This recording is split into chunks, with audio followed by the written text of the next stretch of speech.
الحمد للہ الذی کفا وسلام علی عبادہ الذین اصطفیٰ اما بعد۔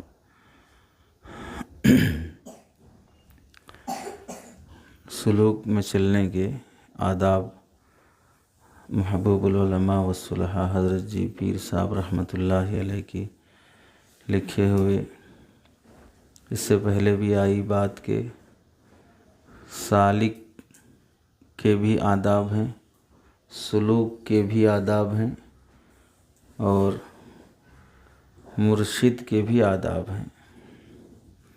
تو ابھی جو چل رہے ہیں وہ سلوک میں چلنے کے لیے آداب طریقت۔ ادب نمبر 7، ادب نمبر 6، سالک کو چاہیے کہ لذیذ طعام، لذیذ مشروبات اور لہو و لعب کو ترک کرے اور ذکر کی لذت حاصل کرنے کا طالب بنے۔ سلوک میں چلنے کا مقصد، اس سے پہلے بھی بات آئی کہ فرائض کا پابند ہونا نہیں ہے۔ فرائض کا پابند تو کلمہ پڑھنے کے بعد صحیح ہو جانا ہے، ہر مسلمان اس کا مکلف ہے۔ سلوک میں اس واسطے چلایا جاتا ہے کہ سالک نوافل کو بھی عملاً فرائض کا درجہ دے کر اہتمام کرے، چونکہ نوافل سے ہی قرب الہی نصیب ہوتا ہے۔ تو اس کی پابندی کی خاطر سلوک میں چلا جاتا ہے کہ آدمی نفس کے مکاریوں سے چھٹکارا پائے، اور نفس کی شہوات میں یہ چیز بھی داخل ہے کہ اچھے اچھے کھانوں کی خواہش، اچھے مشروبات کی خواہش، اچھی ملبوسات کی خواہش، وقت ضائع کرنے والی مجلسیں اور ایسی گفتگو جس کا نہ دنیا میں کچھ حاصل نہ آخرت میں کچھ حاصل، ان سب سے بچے گا تو صحیح معنی میں ایک اچھا مسلمان بنے گا۔ من حسن اسلام المرء ترکہ ما لا یعنیہ، لا یعنی چیزوں سے، لا یعنی باتوں سے، لا یعنی سفر سے، لا یعنی مجلس سے۔ لا یعنی کا مطلب ایسی بات جس کا کوئی حاصل ہی نہیں ہے، ایسا کام جس کا نہ دنیا میں فائدہ ہے نہ آخرت میں فائدہ ہے، وہ چھوڑے گا تو ہی۔ من حسن اسلام المرء، حسن اسلام جیسے حسن سلوک، حسن سیرت، حسن صورت، تو ویسے حسن اسلام، اچھا اسلام یہ ہے کہ آدمی لغو اور لایعنی اور فالتو چیزوں سے بچ جائے۔ تو سلوک میں چلنے کے دوران اچھے کھانے، اچھے مشروبات، ان کی لذت اور ان کے پیچھے نہیں پڑنا چاہیے۔ یہ تو اپنی عام زندگی میں بات ہے۔ اب کبھی اگر شیخ کی مجلس میں حاضر ہو گئے، اب وہاں شیخ صاحب سالکین کو کیا کھلا رہے ہیں، ہر دن بریانی ہے نہیں ہے، ہر دن سالکین کے منشا اور ان کے مزاج اور طبیعت کے حساب سے مل رہا نہیں مل رہا ہے تو بھئی کیا خانقاہ ہے، یہاں پر کچھ بھی ایسا نہیں ہے، کوئی نظام نہیں ہے، کھانا صحیح نہیں ہے۔ سلوک میں چلنے کے لیے اپنی نارمل زندگی میں بھی لذات کا طالب نہیں ہونا تھا۔ اگر شیخ کے پاس پہنچ کے بھی لذات کی تلاش میں مصروف ہے تو پھر کبھی کامیاب نہیں ہو سکتا، منزل نہیں پا سکتا۔ اب یہ لذات کا ترک شرعاً منع نہیں ہے کہ بھئی آپ اچھا کھانا کھا رہے تو کوئی آ کے حدیث اور قرآن کی آیت سنا کہ بھئی یہ منع ہے، نہیں کھانا چاہیے۔ شرعاً منع کرنے کی بات نہیں کر رہے، طریقتاً منع کرنے کی بات کر رہے، شریعتاً منع کرنے کی بات نہیں کر رہے۔ سالک خود اپنے آپ کو اس بات کا پابند کر لے، ان چیزوں کے مزے میں پڑوں گا تو ذکر کا مزہ نصیب نہیں ہوگا۔ سادے سیدھے کھانے کھائیں گے، سادی سیدھی مشروبات میں رہیں گے، ان چیزوں کی لذت سے زیادہ مجھے ذکر کی لذت محسوس ہو۔ آپ علیہ السلام کا معمول دیکھیں کہ مستقل روزے رہا کرتے، تو ایک بار صحابہ نے بھی سوچا کہ ہم بھی ایسے ہی رکھیں گے روزے، کھانا ہی چھوڑ دیں گے۔ تو آپ علیہ السلام نے کیا فرمایا منع کرنے کے بعد کہ یطعمنی ربی ویسقینی، میرا رب مجھے کھلاتا ہے اور مجھے پلاتا ہے۔ یعنی کھلانے پلانے کا مطلب واقعتاً آسمان سے کوئی دسترخوان اتر رہا تھا، وہ ڈائریکٹ نبی کے حجرے میں چلے جا رہا تھا، کسی کو نظر نہیں آ رہا تھا، ایسا کوئی کھانا نہیں تھا۔ لیکن جو یاد الہی کی جو لذت تھی، وہ لذت سے کھانے کی خود بخود تلافی ہو جاتی تھی۔ وہ اصل چیز تھی۔ وہ آپ علیہ السلام نے فرمایا کہ اللہ مجھے کھلاتا ہے پلاتا ہے، 24 گھنٹے یاد الہی میں مشغول ہیں۔ اب کھانے کی پینے کی جو لذت مجھے حاصل ہونی چاہیے، وہ لذت مجھے ذکر میں محسوس ہو رہی، لیکن وہ ہر کسی کو نصیب نہیں ہوتی۔ تو اس واسطے انسان اپنے معمول کے حساب سے ہی چلے۔ حضرت بایزید بسطامی رحمۃ اللہ علیہ کے بارے میں امام غزالی رحمۃ اللہ علیہ جو تصوف کے امام گزرے ہیں، انہوں نے لکھا ہے اپنی کتاب مکاشفۃ القلوب میں کہ جب فاقے کا زمانہ گزر رہا تھا، نفس کی تربیت کا دور تھا، تو کئی دن کے فاقے کے بعد ایک دکان پر سے گزرے جہاں انجیر فروخت ہو رہا تھا۔ کھانے کی خواہش ہوئی، جیب میں کوئی رقم نہیں ہے، تو دکاندار کے پاس گئے اور کہا کہ بھئی میرے یہ چپل آپ لے لو اور مجھے کچھ 2-4 انجیر دے دو۔ دکاندار انہیں پہچانتا نہیں تھا، تو کہنے لگا یہ تو ایسے معمولی قسم کے چپل ہیں کہ اسے تو کباڑ خانے والا بھی لینے تیار نہیں ہوگا، آپ اس کے بدلے انجیر چاہ رہے ہیں، نہیں دوں گا۔ واپس ہو گئے۔ بازو دکان والا پڑوسی دیکھا بایزید بسطامی جو ایک وقت کا بادشاہ تھا، اور اس کی سلطنت اور ان کی ملاقات اور ان کی بزرگی، ان کا تقوی لوگوں میں مشہور تھا، لوگ ان سے ملاقات مصافحے کے لیے ترستے تھے۔ ضروری نہیں ہے کہ کوئی آدمی بزرگ ہو تو اسے سب پہچانے، ہر کسی کو بزرگوں کی پہچان ہونا ضروری نہیں ہے، بلکہ بزرگوں کی پہچان یہ ہوتی ہے کوئی ان کو بزرگ نہیں سمجھتا، نارمل زندگی رہتی ہے ان کی۔ انبیاء کیسے رہا کرتے تھے صحابہ کے درمیان؟ کوئی اجنبی آتا تو آپ علیہ السلام کو پہچان نہیں سکتا کہ بھئی ان میں ایکم محمد، تمہیں محمد کون ہے؟ یہ سوال کس بات کی علامت ہے کہ معمولی صحابی اور اونچے درجے کے صحابی، غریب صحابی، مالدار صحابی، اور ان میں رسول اللہ صلی اللہ علیہ وسلم امتیاز نہیں ہو پا رہا کہ بھئی کوئی ہے آپ میں محمد جسے میں پہچانوں، مطلب سب ایک جیسے لگ رہے ہیں۔ اس سے ایک خوبی تو ایک نقطے کی بات تو معلوم ہوئی، صحابہ محمد صلی اللہ علیہ وسلم کو کیسے کاپی کرتے تھے کہ ان میں محمد پہچانے نہیں جاتے تھے۔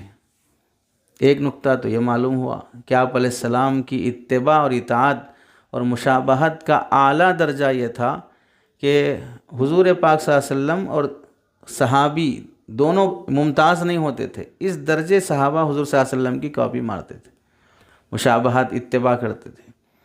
دوسری چیز حضور علیہ السلام کی سادگی اور تواضع، کہ آپ کا کوئی مقام، منصب، عہدہ اور سیٹ، کرسی، اسٹیج فلاں، تو یہ چیز بھی معلوم ہوئی۔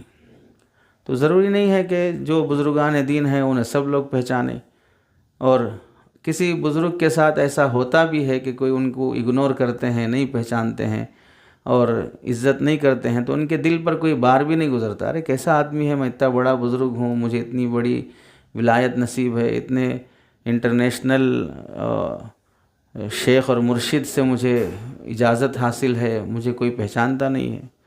ارے بزرگی کے علامتوں میں سے یہ بھی ہے کہ آدمی پہچانوے جانے کی تمنا نہ رکھے، دل میں چھپنے کی تمنا نہ رکھے، چھپنے کی تمنا رکھے۔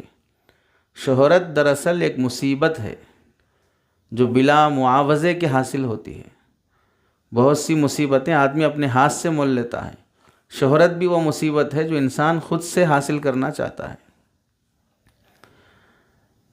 تو بایزید بسطامی رحمۃ اللہ علیہ کو جب اس نے انکار کر دیا، بازو والے نے سمجھایا کہ بھئی تمہیں معلوم بھی ہے تم نے آج کس کے ساتھ بدسلوکی کی ہے؟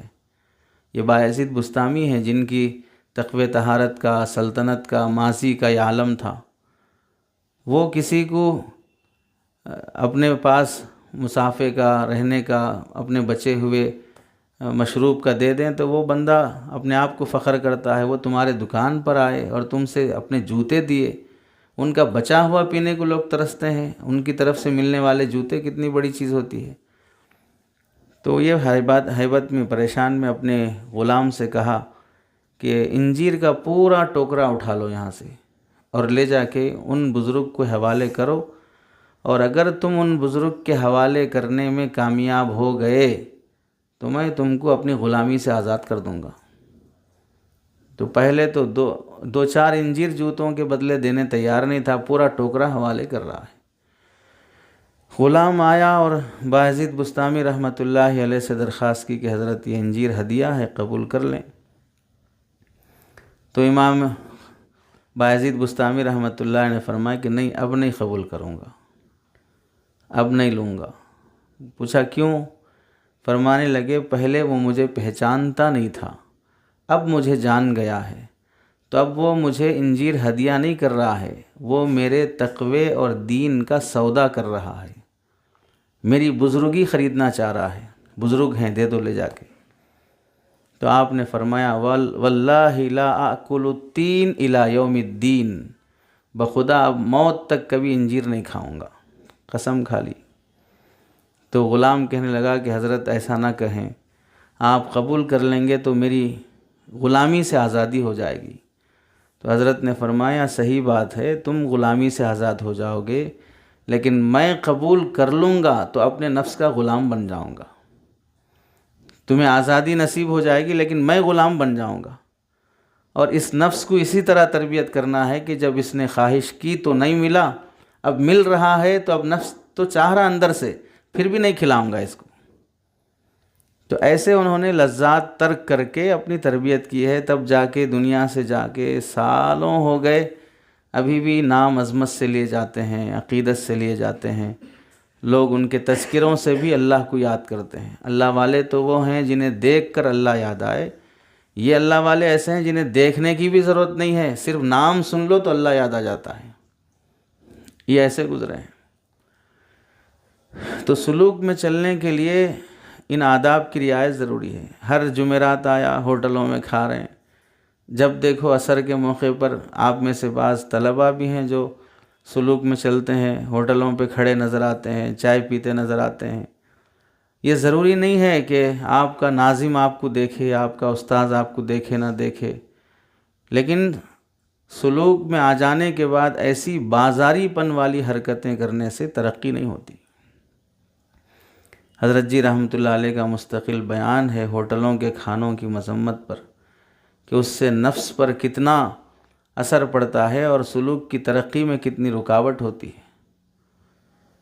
حضرت نے ایک جگہ پر فرمایا بھی کہ حضرت مجدد الفسانی رحمۃ اللہ علیہ کی اولاد میں وہ بھی گزرے ہیں جنہیں اللہ تعالیٰ نے ان کے کھانے پینے کی تقوی طہارت کی برکت سے اتنا کشف والا معاملہ رکھا کہ ان کے خاندان کے 2 بچے نماز کو مسجد میں آئے تو چند جوتے ادھر چند چپل ادھر کر رہے ہیں، پوچھے بھائی کیوں کر رہے ہیں، یہ جنتی ہیں یہ جہنمی ہیں۔ تو آپ اندازہ کرو کیسے ان کا کشف کا عالم رہا ہوگا۔ تو اگر ایسے ہی رہا تو پھر لوگ پریشان ہو جائیں گے، جن کے جوتے جہنمیوں میں رکھے گئے ان کا کیا عالم ہوگا پھر۔ اگر انہیں واقعتاً اپنی آخرت کی فکر ہو تو روئیں گے، توبہ کریں گے، نہیں اگر آج کل کا ہماری طرح کا مجمع ہے کہ بھئی کیسے بولے ہمارے خلاف، کیسے بولے ہمارے بارے میں، تو پھر فتنے کھڑے ہو جائیں گے۔ تو حضرت نے کیا کیا، بھئی اسے ہوٹل کا کھانا لا کے کھلا دو، ہوٹل کا لا کے کھلائے، اس کے بعد سے کشف کا معاملہ ہی ختم ہو گیا۔ تو آپ اندازہ کرو کہ کتنا حرام نہیں کھلایا، حرام تو کھلانا جائز بھی نہیں ہے، کیسے کھلائیں گے؟ بھئی کشف ختم کرنے کے لیے حرام کھلانے کی اجازت شریعت کہاں سے دے گی؟ جائز ہی کھلایا، لیکن ہوٹل کا کھلایا جس میں نہ پاکی ہے، نہ صفائی ہے، نہ بنانے والا مسلمان ہے غیر مسلم ہے، کچھ بھی نہیں ہے، اس کے اثر تقوی طہارت پر پڑتے ہیں اثرات۔ تو سالک ان چیزوں سے بچنے کی کوشش کرے، ہر موقع پہ بازار سے کچھ لا کے۔ بعض آپ میں سے وہ ہیں جنہیں چائے کا اتنا شوق ہے، ہوٹل والا بھی اتنی مرتبہ چائے نہیں پیتا ہوگا جتنا آپ میں سے بعض پیتے ہیں، ہر موقع پہ چائے۔ پتہ نہیں یہ خناس عادت کہاں سے آ گئی۔ ہم بھی آپ لوگوں میں ہی رہتے ہیں، ہفتے گزر جاتے ہیں، مہینے گزر جاتے ہیں چائے پیتے ہوئے، نہ کبھی کسی کی عادت پڑی، نہ پان کی عادت، نہ چائے کی عادت، نہ کوئی عادت۔ عادت نہ ہونا بھی ایک عادت ہے، ہمیں کسی چیز کی عادت نہیں صاحب، یہی ہماری عادت ہے۔ ورنہ مصیبت ہے، جب تک چائے نہیں ملی چڑچڑاپن ہے، بیزارگی ہے، کسی کو پریشان کر رہا ہے، کام ڈھنگ سے نہیں کر رہا ہے، چائے وقت پہ نہیں ملی ہے، کیا تماشا ہے یہ؟ آپ علیہ السلام سے کوئی اس طرح کی چیز ثابت ہے کہ آپ علیہ السلام کو جب تک کوئی کھانے کی خاص چیز نہیں ملتی اس وقت تک آپ نہ صحابہ کو کوئی حدیث بیان کرتے تھے، نہ آپ علیہ السلام صحابہ میں کوئی ایسی اصلاح و تربیت والا معاملہ کرتے تھے، نہ وہ جہاد میں بھیجتے تھے؟ بھئی غزوے میں کیوں نہیں گئی جماعت؟ نہیں، ابھی چائے نہیں آئی ہے، اس واسطے چائے کے انتظار میں ہے۔ تماشے ہیں یہ تو۔ طالب علم کے زمانے سے ہی اور سلوک کے زمانے سے ایسی عادتیں نہیں ہونی چاہیے، فلاں چیز کی عادت، فلاں چیز کے۔ بعض وہ ہیں جو فجر کے بعد بھی چائے، ناشتے کے بعد بھی چائے، ظہر کے بعد بھی چائے، عصر کے بعد بھی چائے، عشاء کے بعد بھی چائے۔ کس قدر ناہنجار پنا کی حرکت ہے، بازار سے تعلق۔ شیخ الحدیث زکریا صاحب رحمۃ اللہ علیہ نے کیا فرمایا؟ میری چپل چوری ہو گئی تو 6 مہینے لگے مجھے چپل خریدنے میں، آدھا سال۔ 6 مہینے کیوں لگے آپ کو خریدنے میں؟ 6 مہینے مدرسے کی دیوار سے، دروازے سے باہر ہی نہیں نکلا، مجھے ضرورت ہی نہیں پڑی باہر نکلنے کی۔ اب مدرسے میں ہی رہا تو بغیر چپل کے ہی گزارا چل گیا۔ 6 مہینے کے بعد جب نکلا تو پھر چپل خریدا۔ اب دیکھیں، جنہیں نہ استاذ، نہ نگران، نہ ماں باپ، نہ کسی کی سخت کڑی نظر کہ کہاں جا رہا ہے، کیا کر رہا ہے، پھر بھی اپنے آپ کو ایسے بنایا، تربیت ایسے ہوئی کہ 6 مہینے تک مدرسے سے باہر نہیں نکل رہے۔ اب یہاں پر استاذ بھی ہے، نگران بھی ہے، اوقات بھی متعین ہے، پھر بھی باہر جا رہے ہیں، کیوں؟ چائے پینے کے واسطے۔ کیا سلوک میں ترقی کر پائیں گے؟ ادب نمبر 7، سالک اپنی خوشحالی پر خوش ہو کر اترائے نہیں، تنگحالی سے تنگ ہو کر گھبرائے نہیں، بلکہ تقسیم الہی پر راضی رہے۔ سلوک کسی کو مالدار بنانے کے واسطے نہیں ہے کہ بھئی کسی سے بیعت ہو گئے تو انشاءاللہ وہ مرشد چونکہ بڑے مالدار ہیں تو ان کے ہاتھ پہ جو بیعت ہوں گے سب مرید مالدار ہو جائیں گے۔ مرشد تقدیر تقسیم کرنے کے، تقدیر بنانے کے فیصلے نہیں کرتا ہے کہ بھئی جو غریب آیا بیعت ہو گیا مالدار بن گیا، جو بیمار آیا بیعت ہوا صحت مند بن گیا، کنوارے آئے بیعت ہوئے شادی شدہ والے، بے اولاد والے آئے بیعت ہوئے شادیاں بچے ہو گئے۔ یہ کیا خدائی معاملہ چل رہا کیا یہاں پر؟ تو جو لوگ بیعت ہوتے ہیں وہ سمجھتے ہیں بھئی ان سے جا کے تھوڑا ذکر مراقبہ فلاں فلاں کریں گے تو حالات بن جائیں گے۔ اپنے گناہوں سے چھٹکارے کے لیے بیعت ہوتے ہیں، دنیا کے کام نکالنے کے واسطے بیعت نہیں ہوتے ہیں۔ تو اس واسطے اگر سلوک میں چلتے ہوئے کسی کے ہاں خوشحالی ہو، اللہ نے اچھا رکھا ہے، کوئی ٹینشن نہیں، پریشانی نہیں، جاب، ملازمت، آمدنی سب برابر چل رہی ہے تو اترانا نہیں چاہیے، چونکہ یہ بھی اللہ کی نعمت ہے، اور نعمت اللہ جس کو دیتے ہیں وہ رشتہ داری کی بنیاد پر نہیں دیتے ہیں۔ نعمت دینا بھی امتحان ہے، نہ دینا بھی امتحان ہے۔ امتحان میں بیٹھا ہوا طالب علم ہمیشہ ٹینشن میں رہتا ہے، پرچہ ملنے کے بعد اتراتا اور فخر کرتا نہیں ہے، مجھے یہ پرچہ ملا ہے ماشاءاللہ۔ وہ کیا کرنے کے لیے ملا ہے؟ جواب لکھنے کے لیے ملا، شرافت سے جواب لکھو۔ تو نعمت کیوں ملی ہے؟ حق ادا کرنے، شکر ادا کرنے کے لیے ملی ہے، شرافت سے شکر ادا کرو، نعمت کا حق ادا کرو۔ تو نعمت ملنے پر اترانا نہیں چاہیے۔ ہم سے بڑی بڑی نعمتیں ملی، اور اللہ کا اصول اور سنت یہ ہے، نعمت دینا جانتے ہیں تو لینا بھی جانتے ہیں۔ کتنے لوگوں کو ملی اور کتنا واپس بھی لی گئی۔ تنگحالی سے تنگ ہو کر گھبرائے نہیں، فاقہ ہے، غریبی ہے، گزارا مشکل ہے، حالات نہیں بن رہے ہیں تو اس سے بھی نہیں گھبرانا چاہیے، چونکہ اصل مقصد اللہ ہے۔ یاد الہی میں زندہ ہے بندہ، آباد ہے، وہی کافی ہے، باقی بھوکا نہیں رکھے گا اللہ تعالیٰ کسی کو۔ جب روزی مقدر ہے وہ مل کر رہے گی۔ تقسیم پر راضی رہنا چاہیے۔ تقسیم پر راضی نہیں رہتا ہے تو ایک حدیث میں اللہ تعالیٰ فرماتے ہیں، حدیث قدسی ہے، من لم یستسلم بقضائی ولم یصبر علی بلائی فلیتخذ ربا سوائی۔ جو میری تقدیر پر راضی نہیں رہتا، میرے فیصلے پہ راضی نہیں رہتا، اور میری مصیبت کو صبر سے برداشت نہیں کرتا، فلیتخذ ربا سوائی، میرے علاوہ کسی اور کو اپنا رب بنا لے۔ وہاں دیکھے جا کے کیا آتا ہے آپ کو، وہاں سے مصیبت آتی نہیں آتی، نعمت ملتی نہیں ملتی۔ تو میرے فیصلے پہ راضی رہنا، میری طرف سے آنے والی مصیبتوں کو جھیلنا ہے تو مجھے اپنا رب مانو، نہیں جھیلنا ہے تو کسی اور کو اپنا رب بنا لو۔ کتنی سخت بات ہے۔ ادب نمبر 8، سالک اپنے اسلاف کو کبھی کم نظری اور حقارت سے نہ دیکھے۔ یہ بہت بڑی محرومی کی بات ہوتی ہے۔ تحقیر کسی عام مسلمان کی بھی جائز نہیں ہے، چاہے کہ اپنے ہی بزرگوں کی حقارت کرے، اپنے ہی مرشد کی یا شیخ کی اور مشائخ کے بارے میں کچھ بولے۔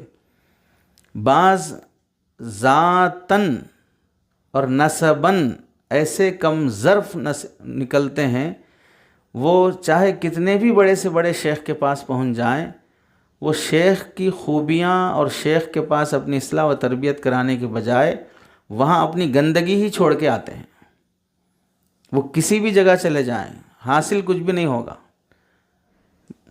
کبھی کوئی بول دیا بھئی یہ سب مشائخ ایسے ہیں، وہ دکھاوے کے واسطے ہیں، بس اپنا کام دیکھنا، اپنی فکر کرنا، اپنا مال جمع کرنا، اپنا گھر بنانا، اپنی گاڑی، اپنا ذاتی، اپنا فلاں دیکھنا، بس بزرگوں کے پاس خالی جانا، مصافحہ کرنا، ہاتھ چوم لینا، خیر خیریت پوچھ لینا، کچھ بولے سن لینا، اٹھ کے آ جانا، بس ختم۔ زیادہ اندر گھسے تو پھر کچھ بھی نہیں رہتا۔ ایسا جو بولتے ہیں، حضرت پیر صاحب رحمۃ اللہ علیہ نے ایک جگہ لکھا ہے، مشائخ اولیاء اللہ یہ شعائر اللہ ہوتے ہیں، شعائر اللہ ہوتے ہیں۔ شاعر کی تعظیم جیسے ضروری ہے، مشائخ کی تعظیم بھی ویسے ہی ضروری ہے۔ اسی لیے اللہ نے فرمایا، من عادی لی ولیا فقد آذنتہ بالحرب، میرے دوست کو اگر ستائے گا تو میں جنگ کا اعلان کرتا ہوں۔ تو کوئی معمولی بات ہے اللہ جنگ کا اعلان کرنا، کس پر؟ اپنے ولی کو ستانے پر۔ تو یہ دھیان رکھنا چاہیے کہ مشائخ کے بارے میں کوئی ایسا جملہ نہیں بولنا۔ کئی واقعات ہیں جو اپنے شیخ کو جیسا تولتا ہے، حضرت نے پرسوں ایک ملفوظ ہم نے بھی ذکر کیا ملفوظات میں، بعض مریدین وہ ہوتے ہیں جو اپنے شیخ کو زندگی بھر تولتے رہتے ہیں، کیسے ہیں، کیسا پہنتے ہیں، کیسا بولتے ہیں، کب آتے ہیں، کب جاتے ہیں، کیسے رہتے ہیں۔ حضرت نے فرمایا تولتے رہو زندگی بھر، ایک قدم بھی ترقی نہیں ہوگی جب تک شیخ کو تولتے رہو گے۔ شیخ کو تولتے رہو گے تو ایک قدم بھی سلوک میں ترقی نہیں ہوگی۔ شیخ کا آنا جانا، بیٹھنا اٹھنا، لباس، یہ سب جو بھی چیزیں ہیں وہ اس کے حلال دائرے میں ہی رہیں گے۔ ہم جس میں مبتلا ہیں وہ حرام کے دائرے میں رہیں گے۔ میں حرام کے دائرے میں رہ کر شیخ کے حلال چیزوں کو تول رہا ہوں، تو ضرورت زیادہ تولنے کی کس کو ہے؟ مجھے اپنے آپ کو تول لینا چاہیے۔ آپ آرام سے بیٹھیں، یہ پیروں کی حرکت کرتے ہوئے بیٹھنا کیا مطلب؟ ورزش کرتے تو بیٹھیں گے تو یہاں پر ہم دیکھتے ہوئے بولتے ہیں تو نظر کا اثر دماغ پر پڑتا ہے، نظر کا اثر دماغ پر پڑتا ہے۔ تو مضامین کا عروج جو کچھ بھی ذہن میں آتا ہے، کون متوجہ ہے، تو اس کی نظر سے ہم آپ کو دیکھ رہے ہیں، آپ نیچے دیکھ رہے ہیں، مراقبہ کرنے کا تھوڑی وقت ہے۔ سکون سے بیٹھنا بھی ایک نعمت ہے اللہ کی۔ سالک اپنے اسلاف کو کبھی کم نظر اور حقارت سے نہ دیکھے، جس کو حقارت سے دیکھے گا، حضرت نے ہی لکھا ہے مکاشفۃ القلوب میں امام غزالی رحمۃ اللہ علیہ نے کہ حضرت موسیٰ علیہ السلام کے زمانے میں ایک بندہ گنہگار تھا اور ایک بندہ بڑا نیک تھا۔ نیک بندہ وہ تھا جو مستجاب الدعوات، لوگ اس کے پاس دعائیں کروانے کے لیے آتے ہیں۔ مستجاب الدعوات کا لفظ آیا تو عاجز کی بھی ایک غلط فہمی حضرت تھانوی کو پڑھنے سے حال حال میں دور ہوئی۔ کبھی کبھار دعا کر لیا کرتے تھے، اللہ مجھے مستجاب الدعوات بنا دیجیے۔ حضرت تھانوی نے لکھا مستجاب الدعوات بننے کی دعا نہیں مانگنا چاہیے۔ تعجب ہوتا ہے کہ مستجاب الدعوات بننے کی دعا کیوں نہیں مانگے؟ حضرت تھانوی لکھتے ہیں تمہیں دعا کب کون سی کرنی چاہیے اس کا علم نہیں ہے، اور دعا کر دیے اور مستجاب الدعوات بنے تھے اور قبول ہو گئے، نقصان ہو جائے گا۔ تمہیں اس درجے کی معرفت جب تک نصیب نہیں ہے کہ کون سی دعا مانگوں کون سی نہ مانگوں، اس سے پہلے مستجاب الدعوات بننے کی دعا مت مانگو۔ لوگوں کو خیال رہتا ہے کہ میں مستجاب الدعوات بن جاؤں گا تو جو مانگوں گا مل جائے گا، بس ختم۔ ارے تم جو مانگ رہے ہو مانگنا چاہیے کہ نہیں مانگنا چاہیے، اس کی معرفت کہاں نصیب ہے تمہیں؟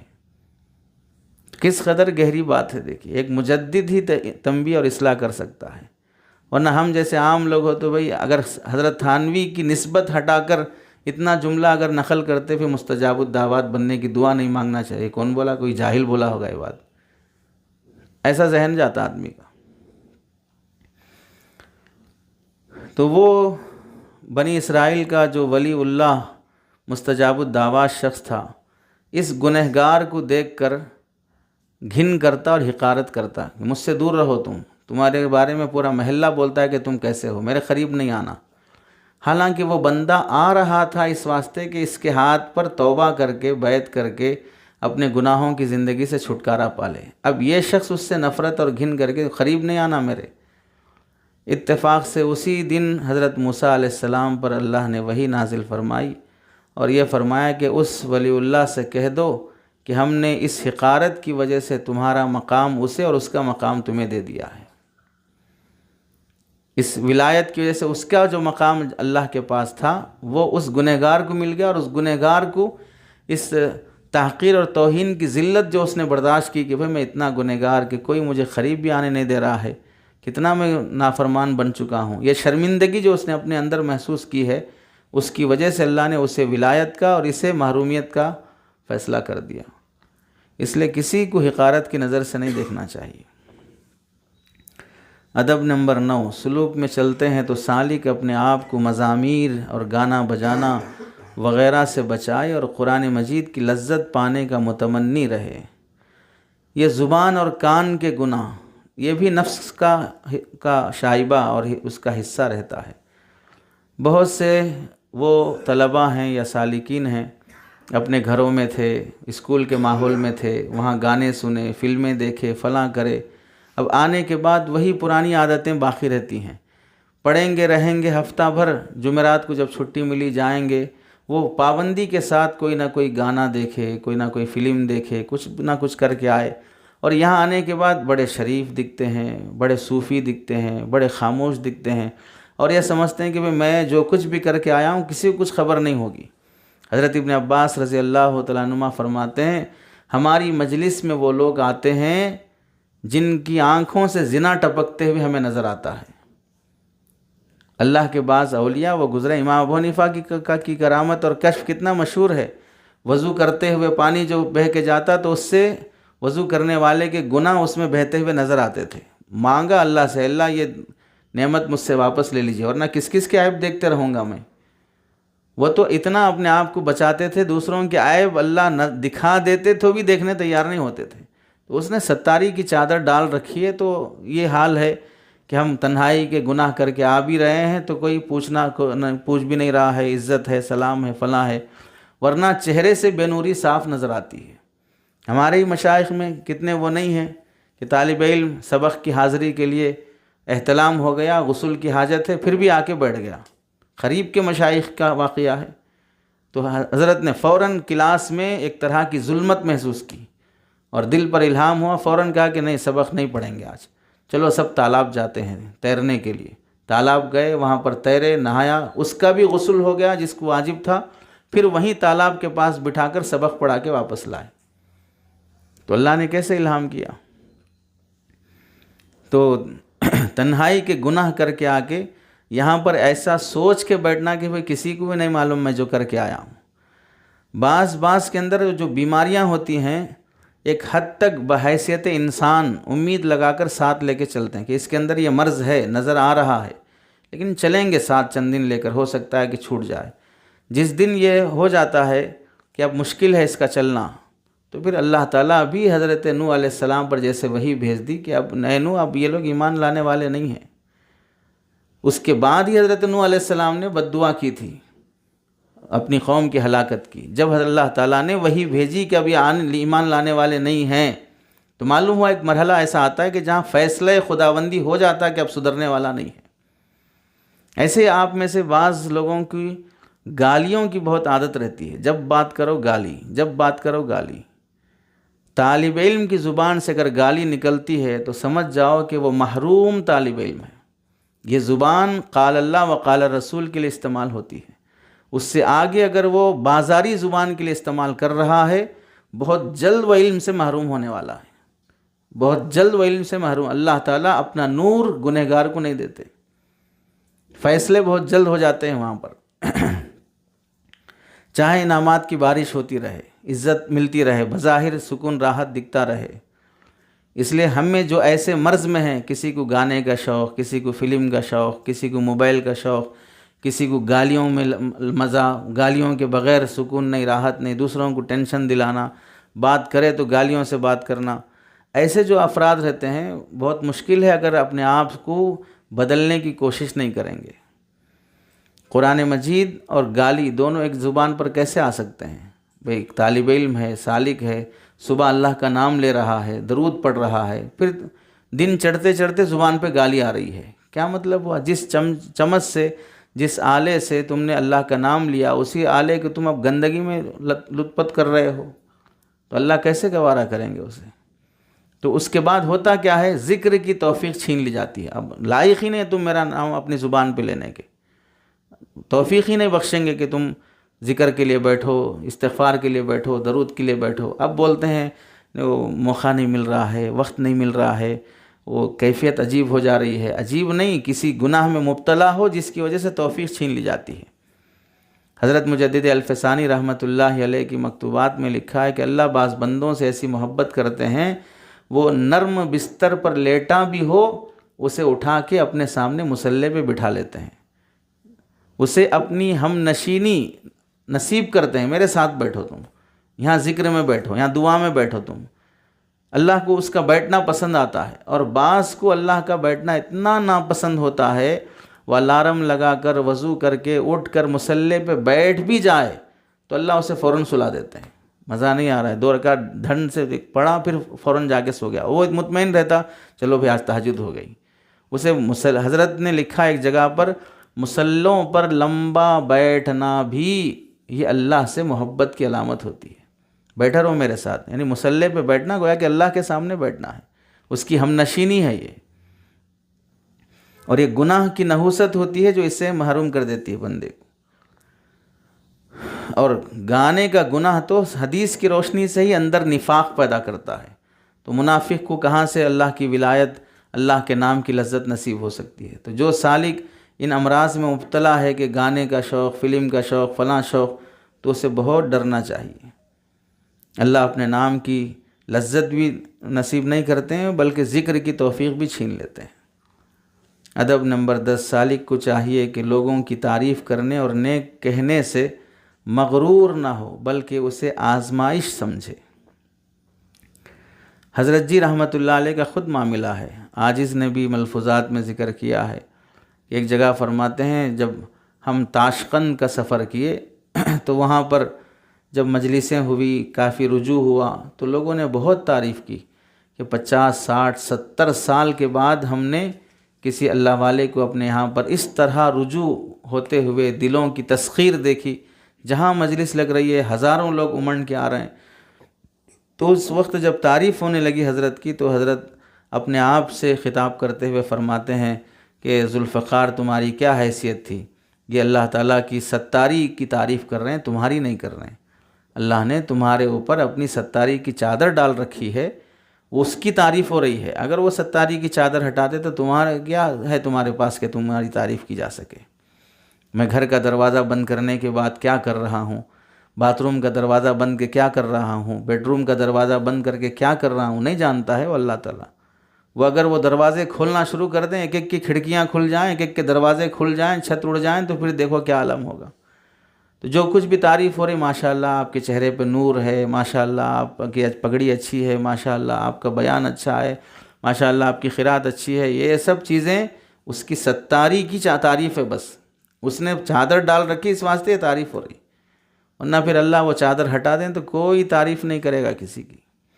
تو اس لیے جب بھی تعریف ہو تو اپنے آپ سے بول لینا، یہ میری کیا تعریف ہے، میرے کو معلوم ہے میں دروازہ بند کر کے رات میں کیا کیا ہوں، معلوم ہے موبائل لے کے میں کیا کیا ہوں، کیا کیا دیکھا ہوں۔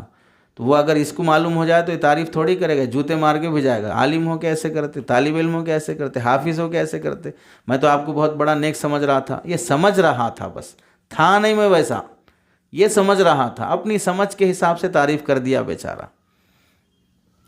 اسی واسطے بعض بزرگوں کے یہاں اگر ان کو خطوط آتے جس میں وہ گالیاں لکھ کے بھیجتے، کسی بزرگ کو کوئی گالیاں لکھ کے بھیجتا، مریدین غصے میں آ جاتے تو بولتے اللہ کے بندے اس نے تو اتنا ہی لکھا ہے جتنا وہ جانتا ہے، مجھے تو اس سے زیادہ عیب میرے معلوم ہے، مجھے اپنے آپ کو گالیاں دے لینا چاہیے، یہ تو کم دے رہا بیچارہ، یہ کم گالی اس واسطے دے رہا کہ وہ اتنا ہی جانتا ہے میرے بارے میں، ورنہ میرے بارے میں جو مجھے معلوم ہے وہ اس سے زیادہ معلوم ہے میرے کو، میں کتنا برا انسان ہوں۔